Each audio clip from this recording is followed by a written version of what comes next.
할렐루야. 우리 살아계신 하나님께 감사와 찬양과 영광의 박수 올려드리겠습니다. 아멘.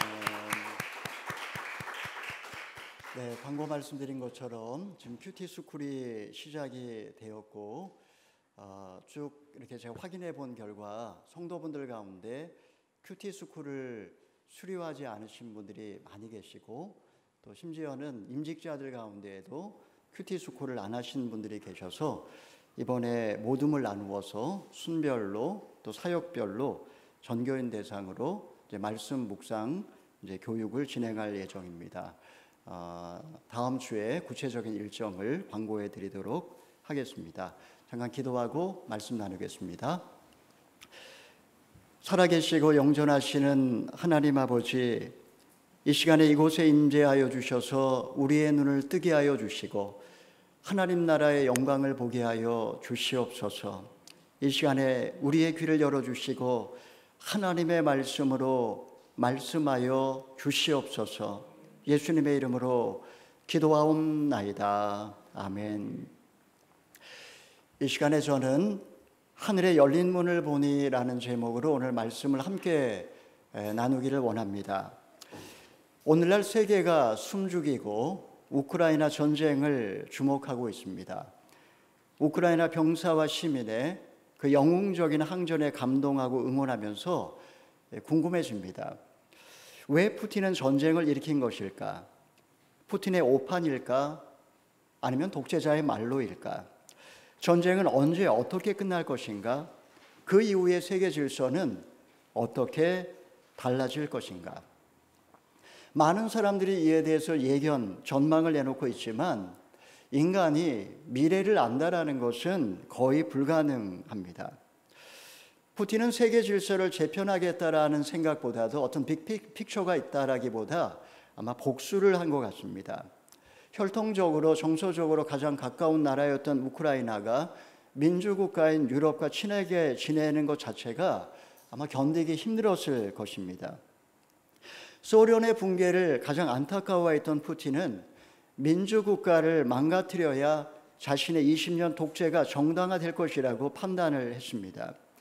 결국 그가 전쟁에서 이긴다 할지라도 러시아가 우크라이나를 완전히 지배하고 통치하는 것은 불가능할 것 같습니다. 의미 없는 싸움으로 그동안에 분열되었던 유럽이 정의라는 이름으로 뭉쳤습니다.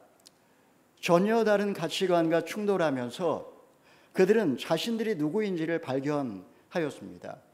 공통의 가치관을 갖게 되면서 그들의 경계와 전선이 어디인지를 알게 되었고, 그곳을 지키기 위해서 재정적인 지원을 지금 아끼지 않고 있습니다. 분명한 사실은 전쟁 이후에 러시아가 이 전쟁에서 이긴다 할지라도 러시아는 아주 오랫동안 회복하기 어려울 만큼 가난해질 것이라는 사실입니다.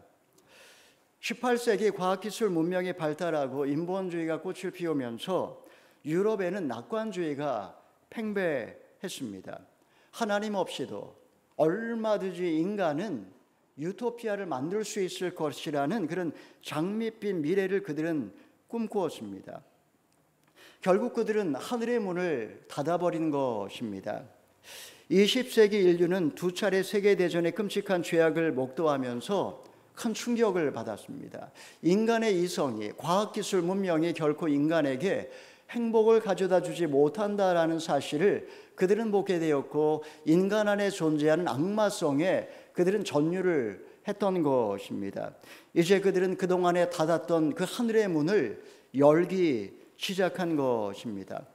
이 시간에 우리는 본문 말씀을 통해서 하늘의 열린 문에 대하여 함께 생각해 보고자 합니다. 첫째는 마땅히 일어날 일들입니다. 우리 1절의 말씀을 함께 읽어보겠습니다. 시작. 일 후에 내가 보았습니다. 보십시오. 하늘에 열린 문이 있고 전에 내가 들은 그 음성, 곧 나팔 소리같이 나에게 들린 음성이 말했습니다. 이리로 올라오너라. 그러면 내가 이후에 마땅히 될 일들을 내게 보여주겠다. 이 일 후, 여기서 이 일이란 사도 요한이 예수 그리스도의 환상을 보고 소아시아 7교회에 관한 말씀을 들은 후를 말합니다.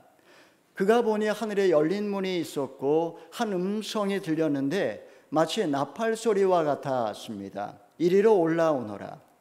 당시 안팎으로 어려움에 처한 그 소아시아 교회, 그 교회의 소식에 절망하고 있던 요한은 하늘에 열린 문을 보고서야 비로소 안도의 한숨을 내쉬며 큰 위로를 얻었을 것입니다.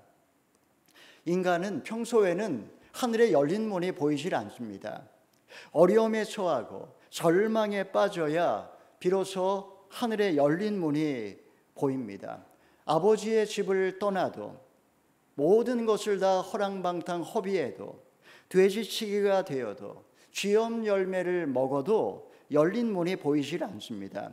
그것조차 없어서 굶어 죽을 정도가 되어야지 비로소 정신을 차리고 내 아버지 집에는 양식이 풍족한 품꾼이 얼마나 많은고 비로소 하늘에 열린 문이 보이고 돌아오라는 아버지의 음성이 귓가에 들리기 시작하는 것입니다. 우리는 세상을 보고 그리고 나 자신을 볼 때마다 절망하지 않을 수가 없습니다. 불과 2주 동안 우크라이나 전쟁으로 수만 명이 죽거나 다쳤고 이번 주간에 이제 공성전 시가전이 펼쳐지면서 지금 우크라이나 그 키예프가 초토화가 되고 지금 거기에 남아있는 100만 명이 수많은 사상자가 일어날 것으로 지금 전망을 하고 있습니다. 전염병 때문에 지난 2년 동안 무려 600만 명이 죽었습니다. 내 안에 불안과 분노, 절망과 열등감, 위선과 교만과 정욕 등 내 안에 이런 악들이 꿈틀거리고 있습니다. 왜 하나님께서는 이 세상의 악인을 방관하시는가?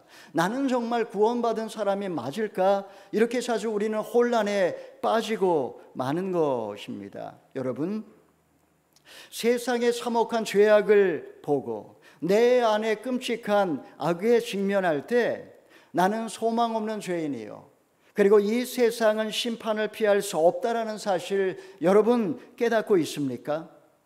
나의 고난과 불행한 사건이 나의 성숙과 나의 구원을 위하여 마땅히 일어날 일이었다는 사실 여러분 인정하십니까? 혹시 하나님은 불공평하다면서 어떻게 나한테 이러실 수 있느냐면서 아직도 밤모섬에 주저앉아 원망을 하며 그렇게 있지는 않습니까? 사랑하는 여러분, 지금은 이해할 수 없습니다. 지금은 인정할 수도 없습니다. 하지만 여러분, 절망의 끝자락에서 하늘의 열린 문을 보게 되시기를 바랍니다. 내가 경험했던 그 시련과 고난이 나의 성숙과 구원을 위해 마땅히 되어야 할 일이었음을 깨닫게 되시기를 바랍니다. 지난 인생의 어려움과 절망이, 그리고 지금 역사 속에 펼쳐지고 있는 모든 불행과 비극이 세상 만민을 구원하기 위한 하나님의 은혜였음을 여러분 고백하실 수 있기를 바랍니다. 자, 주님은 하늘의 커튼을 잠시 젖혀주면서 사도 요한에게 이리로 올라오라 초청하셨습니다. 그는 거기서 무엇을 보았습니까? 우리 두 번째로 보좌에 앉은 이들입니다. 우리 2절 3절의 말씀을 읽어보겠습니다. 시작. 나는 순식간에 성령에 사로잡히게 됐습니다. 보십시오, 하늘에 보좌가 있는데 그 위에 누군가 앉아 계셨습니다. 그 앉으신 이는 벽옥과 홍옥 같고 무지개가 보좌를 둘러싸고 있는데 그 모습이 에메랄드 같았습니다. 사도 요한은 순식간에 성령에 사로잡혀 황홀경에 빠졌습니다. 눈을 들어보니 저 멀리 하늘 끝자락에 보좌가 보였습니다. 그곳에는 하나님께서 앉아 계셨습니다. 하늘의 보좌에 앉아 계신다. 여러분, 이것이 무슨 말일까요? 이것은 창조주께서 세상과 우주와 만물을 지금 주관하고 통치하신다. 보좌는 통치를 의미하는 것입니다. 하찮은 인간이 하나님을 지금 보고 있습니다. 얼마나 황홀하고 얼마나 떨리고 얼마나 신비로운 경험이겠습니까? 사도 요한은 그 경험을 도저히 묘사할 수 없었기 때문에 이 세상에 있는 값비싼 세 가지 보석과 무지개로 그 경험을 묘사하지 않을 수가 없었습니다. 벽옥은 티 없이 맑은 보석으로 거룩함을, 홍옥은 밝고 빛나는 보석으로 심판을, 무지개는 홍수 심판 이후에 긍휼을, 그리고 에메랄드는 푸른 빛으로서 통치를 의미하는 그런 보석들입니다. 그러니까 한마디로 말하면 지금 사도 요한은 보좌 위에 앉아 계신 하나님께서 거룩함과 공의와 자비로 세상 만물을 영원토록 통치하고 다스리신다, 그 모습의 영광을 이 보석과 무지개를 통해 그렇게 묘사를 하고 있는 것입니다. 여러분, 당시 로마 황제는 보좌 위에 앉아서 무소불위 위에 권세를 휘두르고 있었습니다. 그의 말 한마디에 손가락 하나에 천지가 벌벌 떨었습니다. 로마 황제는 신으로까지 추앙을 받던 인물이었습니다. 반면에 하나님의 교회 사도인 요한은 어떠합니까? 그는 지금 유배지로 끌려와 가지고 중노동에 시달리고 있었습니다. 교회는 불타버렸고 성도들은 죽임을 당했습니다. 그런데 이런 상황에서 천상에 올라와서 보니 높은 보좌에 하나님이 앉아 계시고 그분이 온 세상을 다스리고 계신다라는 것을 지금 환상 가운데 보고 있는 것입니다. 우리 다니엘 2장 44절의 말씀 읽어보겠습니다. 시작. 이 여러 왕들의 시대에 하늘의 하나님께서는 한 나라를 세우실 것입니다. 그 나라는 결코 망하지 않고 다른 민족에게 넘어가지 않을 것입니다. 오히려 모든 나라들을 쳐부숴 멸망시키고 그 나라는 영원히 서 있을 것입니다. 다니엘이 다스리던 시대에 세상은 바벨론이 지배하고 있었습니다. 세상 권력은 바벨론 왕의 손에 있었습니다. 근데 어느 날 지금 다니엘 2장을 보니 느부갓네살 왕이 꿈에서 한 큰 신상을 보게 되었습니다. 머리는 순금이요, 가슴과 두 팔은 은이요, 배와 넓적다리는 노시요, 종아리는 철이요, 발은 흙으로, 진흙으로 만들어져 있는 큰 신상이었습니다. 여러분, 이것은 무엇을 의미할까요? 하나님께서는 그 해석으로서 장차 일어나게 될 제국, 그것은 바로 페르시아와 헬라와 로마 제국을 상징하는 그런 신상이었습니다. 이때 돌 하나가 날아와서 그 신상을 순식간에 박살냈습니다. 세상 제국은 언젠가 무너지고 역사의 마지막 날 하나님의 나라가 세워질 것이라는 그런 비전입니다. 여러분, 겉으로 볼 때 세상 왕들이 역사의 수레바퀴를 굴리고 있는 것처럼 보이지만 실상은 전혀 그렇지 않다라는 겁니다. 저 하늘 보좌에 앉으신 하나님께서 지금 세상과 역사와 만물을 주관하고 계시고 그날이 되면 마지막 날 마침내 하나님의 나라가 완성될 것이다 라는 것이 바로 이 하나님의 계획인 것입니다.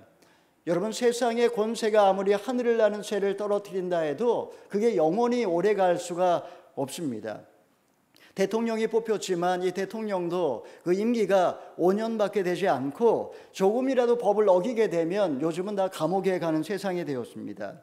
리비아를 42년 동안 철권 통치했던 황제처럼 살았던 그 알가다피는 시민군의 총에 맞아 비참하게 죽었습니다. 24년 동안 이라크의 독재자였던 사담 후세인 역시 전쟁에 패한 후에 처형되었습니다. 부정한 방법으로 권좌에 올라 무소불위의 권력을 휘두르지만 말년은 대개 권력자들은 비참하게 죽고 맙니다. 왜냐하면 하나님께서 살아계시고 그분이 역사를 주관하고 계시기 때문입니다. 여러분, 이것이 역사뿐이겠습니까? 우리의 한 사람 한 사람의 삶도 그분이 여전히 다스리고 주관하고 계십니다. 자, 사도 요한이 보니 하나님 보좌 둘레에 또 다른 보좌들이 보였습니다. 거기에 누가 앉아 있는지 우리 4절의 말씀을 읽어보겠습니다. 시작. 또 보좌 둘레에는 24개의 보좌가 있고 그 보좌에는 24명의 장로가 흰옷을 입고 머리에 금 면류관을 쓰고 앉아 있었습니다. 24명의 장로들은 신약의 12명, 구약의 12명을 성도들을 대표한다라고 그렇게 이야기할 수 있습니다. 여러분, 구약의 12명, 야곱의 12아들, 그리고 신약의 12명, 예수님의 12제자들, 그들이 지금 보좌에 앉아 있지만 여러분, 그들 한 사람 한 사람 면모를 보게 되면 그 자리에 앉을 만한 사람은 거의 없습니다. 야곱의 아들들은 아버지의 첩과 간음을 했고 양민을 학살을 했고 며느리와 매춘을 했고 작당을 해서 동생을 은전에 팔아 넘긴 자들 아닙니까? 12제자들은 또한 어떠합니까? 그들 대부분은 배운 게 짧은, 가방끈이 짧은 어부 출신이었고 그리고 세리와 암살단원과 그야말로 비천한 그런 사람들 아니었습니까? 여러분, 우리들 역시 야곱의 아들들과 예수님의 제자들처럼 저나 여러분이나 우리는 구원받을 만한 그 어떠한 꼬투리도 없는 자들입니다. 우리는 예수 믿기 전에도 예수 믿은 후에도 몸과 마음으로 온갖 죄를 저질렀습니다. 나이는 먹었고 몸은 병들었고 변변히 이루어 놓은 것은 없습니다. 문제는 해결되지 않은 채 여전히 남아있고 시련의 끝은 보이질 않습니다. 그럼에도 불구하고 우리 모두가 그날에 하나님과 함께 보좌에 앉아 면류관을 쓰게 될 것을 믿으시면 아멘 하시기 바랍니다. 사도 요한이 보니 하나님 보좌와 그 주변의 모습 어떠합니까? 우리 5절의 말씀을 읽어보겠습니다. 시작. 보좌로부터 번개들과 우르릉거리는 소리들과 천둥치는 소리가 나고 보좌 앞에 7 등불이 타오르고 있는데 이것은 하나님의 7 영입니다. 여러분, 지금 여기에 번개가 나타나고 그리고 하나님의 등불이 아주 대조적으로 지금 묘사되고 있습니다. 이게 무엇을 의미하는 걸까요? 고대인들은 번개와 천둥을 죄 지은 사람에게 내리는 천벌이라고 생각을 했습니다. 그러니까 죄가 없는 사람들에게 내리는 벼락을 날벼락이라고 하는 것입니다. 섬뜩한 광경과 엄청난 위력 때문에 천둥은 죄 지은 사람이나 죄 없는 사람이나 모든 인간에게 큰 두려움의 대상이었습니다.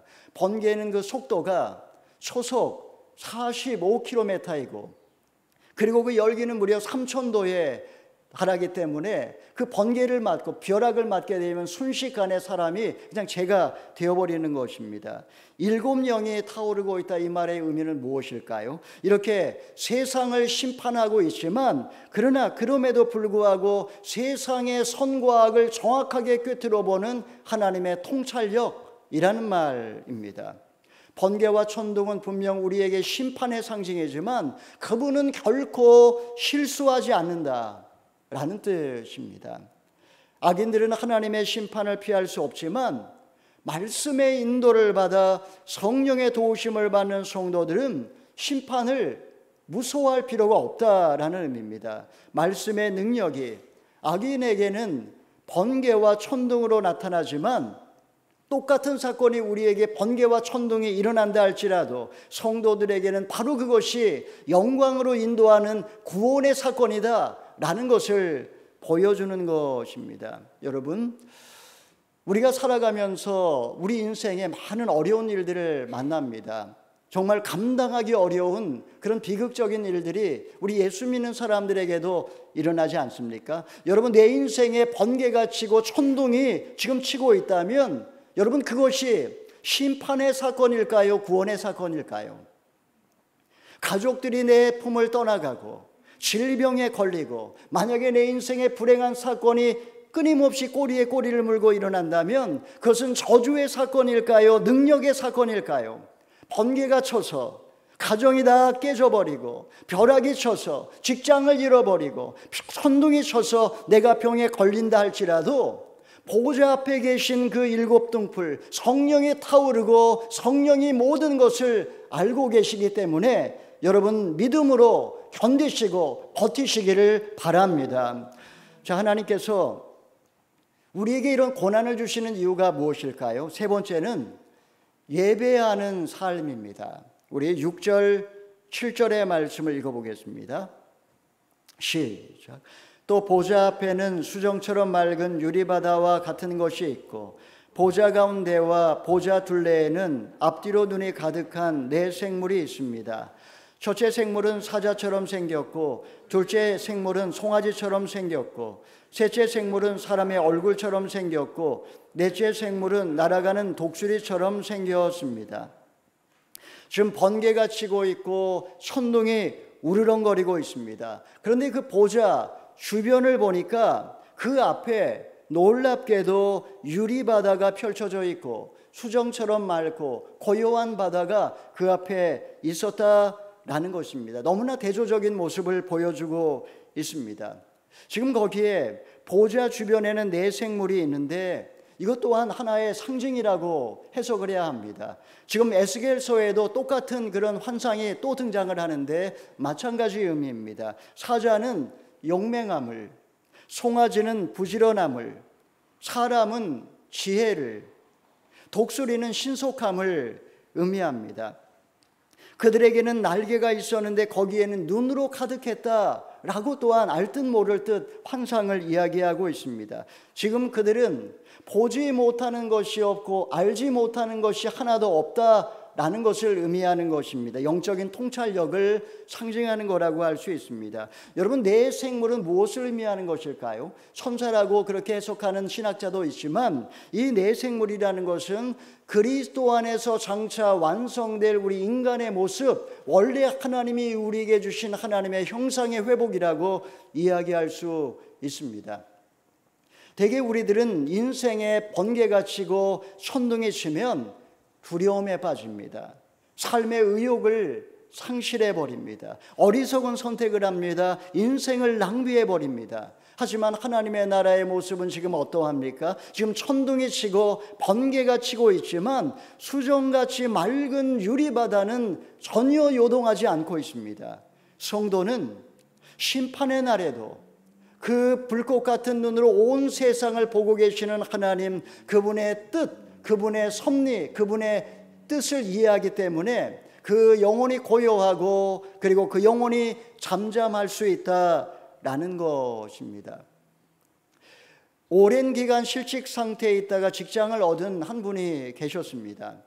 한쪽 다리를 수술해 불편했지만 일할 수 있는 것이 너무나 기뻤습니다. 하지만 얼마 지나지 않아서 무릎에 통증이 찾아왔고 진통제를 먹고 견뎠지만 며칠 후에 해고를 당하고 말았습니다. 의사는 깜짝 놀라며 당장 한쪽 다리도 수술을 해야 한다라고 했습니다. 아내는 살이 쪄서 이렇게 됐다며 남편을 타박을 했습니다. 그는 너무나 상처를 받았고 낙심이 되었습니다. 그는 하나님의 말씀 앞에 서면서 내가 그동안에 성전인 이 몸을 제대로 관리하지 못한 것을 회개하며 이 모든 것이 마땅히 일어날 일이었다라고 고백을 했습니다. 그의 딸은 그동안에 하나님을 믿지 않은 형제와 교제했던 것을 하나님 앞에 회개를 했습니다.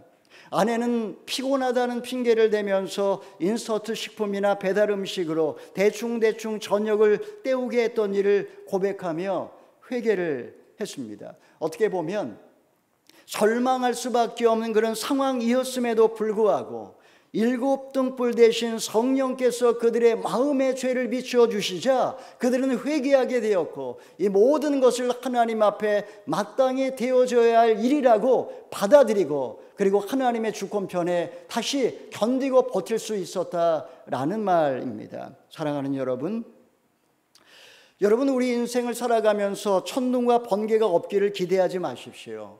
한숨과 눈물이 그칠 날이 없고 시련과 고난이 없는 날이 없습니다. 이때 자신의 죄로 인하여 낙심하기보다도 오히려 나의 죄를 보며 이런 우리에게 베풀어 주신 주님의 은혜, 그분의 선하심을 신뢰하며 성령의 도우심을 구하게 되면 담대한 용기를 얻게 되고 버티고 견딜 수 있는 힘을 얻고 고난을 이겨낼 수 있는 지혜와 분별력을 주시는 줄 믿으시기를 바랍니다.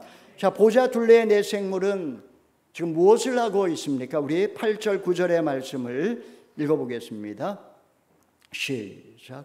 네 생물은 각각 6날개를 가지고 있고 날개 둘레와 안쪽에는 눈들이 가득합니다. 그들은 밤낮 쉬지 않고 말합니다. 거룩 거룩 거룩 전능하신 주 하나님, 전에도 계셨고 지금도 계시고 이제 오시는 분이십니다. 네 생물에게는 날개에 눈으로 가득 차 있었다라고 기록하고 있습니다. 그러니까 이게 무슨 말일까요? 이승과 저승에서 일어나게 되는 모든 사건과 현상에 대한 온전한 지혜와 통찰력을 갖게 된다는 것입니다. 지금 당장 이해할 수 없기 때문에 우리는 낙심하고 절망하지만 그날이 되면 우리는 모든 사건에 대하여 왜 이 사건이 일어나야만 되는지 그 지혜와 통찰력을 얻게 된다라는 것입니다. 루시퍼 역시 온전한 지혜와 통찰력을 얻은 천사였지만 바로 그것으로 하나님을 대적했다가 악의 화신이 되고 말았습니다. 천상에서 이 네 생물은 지금 무엇을 하고 있습니까? 하나님을 대적하고 스스로 자화자찬하는 것이 아니라 거룩하시고 영존하시고 전능하신 하나님께 영광을 돌리고 있다라는 것입니다. 여러분, 우리 피조물로서 우리 인간의 행복이 어디에서 오는 것일까요? 우리는 근본적으로 하나님에게 의존된 존재이기 때문에 우리의 행복은 하나님에게 영광을 돌릴 때 온다라는 사실입니다. 하나님은 근본적으로 피조물과 구별된 존재입니다. 우리 성도들은 본질적으로 세상과 구별된 존재입니다. 행복이라는 것은 성공에 있지 않습니다. 세상에서 성공했지만 불행하게 사는 사람들을 우리는 늘 주변에서 많이 봅니다. 왜 그럴까요? 왜 그들은 불행할까요? 그 목적이 잘못되었기 때문입니다. 인간의 행복은 성공도 아니고 하나님을 닮아 거룩하게 살아가는 것, 거룩하다 거룩하다 거룩하다 만군의 여호와여 하나님을 예배하는 데 있다라는 것입니다. 나는 그저 피조물에 불과한 존재로서 다만 나를 창조하신 그분께 영광을 돌릴 때 우리는 온전한 지혜와 통찰력을 가지고 행복과 만족을 누리며 살아갈 수 있다라는 사실입니다. 여러분 다들 세례 받으셨죠? 세례 받으실 때 사람의 제일 되는 목적이 무엇이라고 배우셨습니까? 사람의 제일 되는 목적이 무엇입니까? 사람의 제일 되는 목적은 하나님을 영화롭게 하는 것과 그리고 영원토록 그분을 즐거워하는 것이라고 여러분 배우신 거 이제 기억나시죠? 바로 그것이 웨스트민스터 신앙고백 1조에 나와 있는 내용입니다. 여러분, 그러면 우리가 어떻게 하면 그분을 영화롭게 하고 즐거워할 수 있을까요? 2조에 나와 있는 내용입니다. 하나님의 말씀은 그것을 가르쳐주는 유일한 규칙이다. 이것이 피조물인 인간이 인간답게 살기 위하여 요구되는 본분이라고 그렇게 가르치고 있는 것입니다. 여러분, 하나님을 영화롭게 하고 영원토록 그분을 즐거워하는 것, 바로 여기에 행복이 있고 만족이 있다라고 하는 사실 여러분 잊지 마시기를 바랍니다. 계시록 14장 11절의 말씀 읽어보겠습니다. 시작. 그들에게 고통을 주는 연기가 영원토록 올라갈 것이다. 그리고 짐승과 그의 우상에게 경배하는 사람들과 그의 이름에 표를 받은 사람은 누구든지 밤낮 안식을 얻지 못할 것이다. 지금 짐승과 우상을 예배하고 따르는 자들에게 이 말 심판에 관한 이야기입니다. 그들은 예외 없이 밤낮으로 안식을 얻지 못한다고 했습니다. 고통을 주는 연기가 그의 삶 속에 영원토록 솟아올랄 거라고 이야기합니다. 짐승은 무엇이고 우상은 무엇일까요? 여러분, 이것이 같은 것 같지만 다릅니다. 하나님의 자리에 앉아있는 인간이 짐승이고 인간이 하나님 대신 올려놓은 게 우상입니다. 여러분 이해가 되시나요? 인간이 하나님의 자리에 앉아있는 인간이 짐승이고 인간이 하나님 대신에 올려놓은 게 우상입니다. 그것이 사이비 종교일 수도 있고 재물일 수도 있고 권력일 수도 있고 자식일 수도 있고 아니면 세상의 성공이나 행복도 우상이 될 수 있고 짐승이 될 수 있는 것입니다. 목적이 잘못된 자에게, 그 인생의 방향이 잘못된 자에게 참 안식이란 존재하지 않고 영원토록 고통의 연기가 그 인생 가운데 피어오른다라고 지금 이야기하고 있습니다. 자, 그러면 피조물로서 하나님께 영광을 돌리는 자의 특징은 어떠한지 우리 마지막으로 10절에서 11절의 말씀을 읽어보겠습니다. 시작. 그 생물들이 영원토록 사시는 보좌에 앉으신 분께 영광과 존귀와 감사를 드릴 때 24명의 장로들은 보좌에 앉으신 분 앞에 엎드려 영원토록 사시는 분께 경배하고 자기들의 면류관을 내려놓으며 말했습니다. 주 우리 하나님이여, 영광과 존귀와 능력을 받으시기에 합당하십니다. 주께서 만물을 창조하셨고 주의 기쁘신 뜻을 인해 만물이 존재했고 또 창조됐습니다. 지금 생물들은 밤낮 쉬지 않고 하나님을 찬양하고 있습니다. 24명의 장로들은 자신의 면류관을 벗어서 세세토록 살아계시는 주님께 던지고 있습니다. 천지를 창조하신 하나님 아버지, 온 우주 세상을 섭리하시는 주님, 경배를 받으시고 찬양을 받으옵소서. 여러분 상상해 보십시오. 지금 천상에서 찬양의 소리가 울려 퍼지고 있습니다. 얼마나 웅장하고 영화롭고 그리고 장엄했을까요? 그들은 면류관을 벗어드리면서, 무익한 종이라며 면류관을 벗어드리며 그분께 경배하고 찬양하고 있습니다. 지금 사도 요한은 천상의 예배를 보면서 큰 감동을 받았을 것입니다. 그러니 이 땅에서 지금 일어나고 있는 그 모든 비극과 시련과 고통, 그 의미를 이해할 수 있었습니다. 현재의 고난은 장차 나타날 영광과 좋게 비교할 수 없도다. 이날 이후에 그는 모든 괴로움을 잊고 믿음의 중심을 지키며 끝까지 사명을 다했습니다. 천둥이 치고 벼락이 떨어져도 담대함을 잃지 아니하고 끝까지 생명의 길을 달려갈 수 있었던 것입니다. 사랑하는 성도 여러분, 여러분 인생에 하늘의 문이 열리면 고난과 불행은 나의 성숙과 나의 구원을 위해 마땅히 일어날 일이었음을 깨닫게 될 것입니다.